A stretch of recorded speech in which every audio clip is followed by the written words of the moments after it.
don't worry about this, about the other teams, about the fans.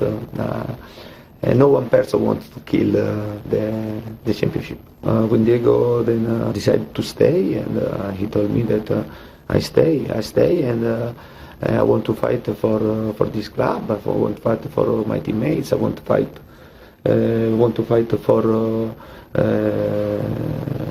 for this shirt.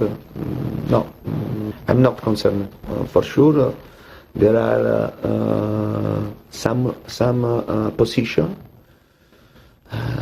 that if we are able to find the right solution, it's important to take a good solution. This championship is long, and it's important. But also, I know the difficulty of January market, no, and to find the right solution, to find the right player. It won't be easy. But for sure, we are talking about this. Chelsea manager Antonio Conte admitting tonight's match against Tottenham Hotspur will not be easy at all.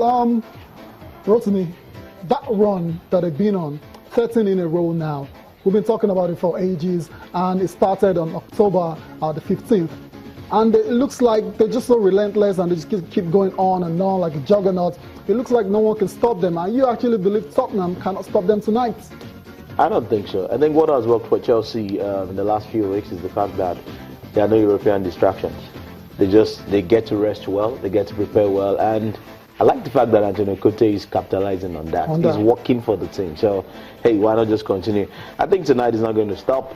I'm not saying them, even though they don't get to win tonight, they might get to draw. But I don't see Chelsea losing tonight. So yes, they want to set that record of 14. Exactly. Even if it doesn't happen, I don't think Chelsea will lose tonight. Oh, so the worst that Chelsea would get tonight is a draw. Yeah. So Arsenal's record that happened way back in 2002 of winning 14 straight games in the Premier League might just remain. It might just remain, and not just to also add that happened over two seasons. Exactly. So if it happens tonight for Chelsea, it makes it even more unique. Yeah, but this is the single season record. Chelsea already hold that record, already shared that record with Arsenal. They won 13 straight. You can see Liverpool somewhere there as well, too, and Manchester United, the Reds. Yeah. But the one we're talking about, overall, in the history of the Premier League, Arsenal have won the most. They did it over 2 seasons. That was in February 2002 to August 2002. And Chelsea, you can see them right there, October 15th, 2016, still counting.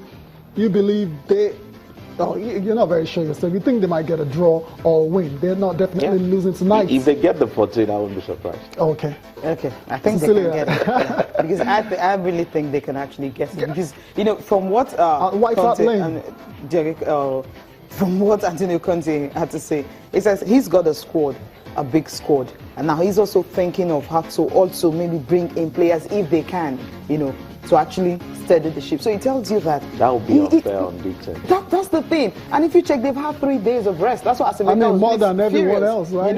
They have a big game today. It's a Wednesday. And when was the last time they played? So that's why some coaches are not even happy. Okay, the fixture is a bit biased and it favored some teams and it doesn't. Yeah. So I think Chelsea didn't make the fixtures though. They did.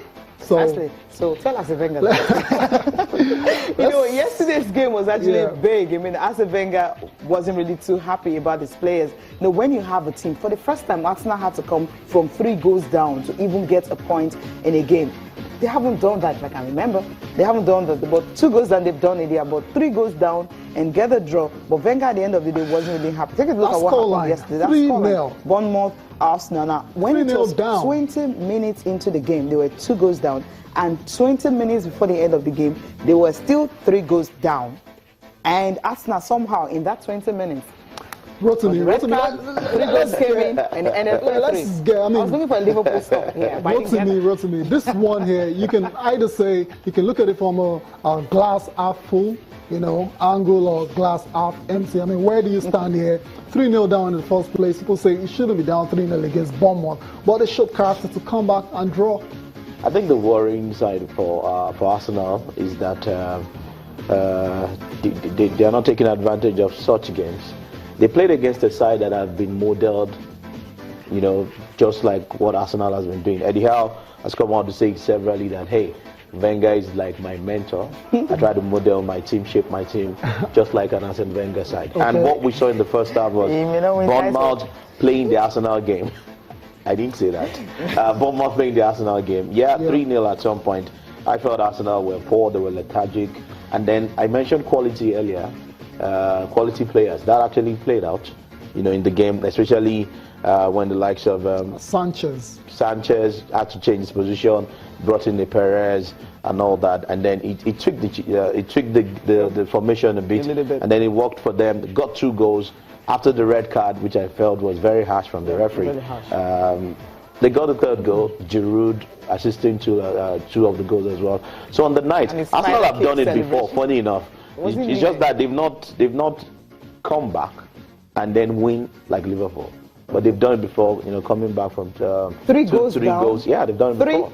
Yeah, they've done it before. 3 goals. It all ended in a draw. So, but it was a good one for Bournemouth, good one for Arsenal as well. But 2 vital points dropped, and I think that's where the headache is for Arsene Wenger. Yeah, that's why he actually says that that game. We'll take a quote from him now, where he says it was a physical test, and it was difficult for us to get out of the blocks.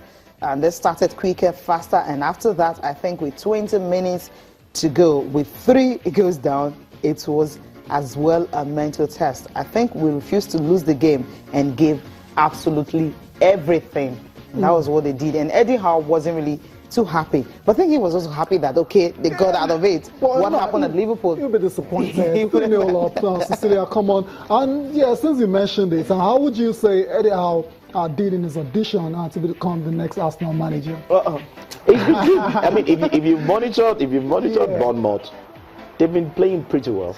They have a very strong understanding. They have that strong chemistry. So coming up against your supposed mentor, I mean, Karanka wasn't lucky against Jose Mourinho when he brought Middlesbrough to Manchester United. He lost the game. So for Eddie Howe, you know, looking up Arsene Wenger one day, has even been touted that Eddie Howe might be the next Arsenal manager. And then getting the draw, audition, that's partying for it. Why would you have Conte, Jurgen Klopp, and want to choose Eddie Howe after Arsene Wenger? Maybe they just don't want to win. Okay, Eddie Howe wasn't happy with he wasn't really happy with what happened with the red card. You know, we'll take his quote, but that will be after this break.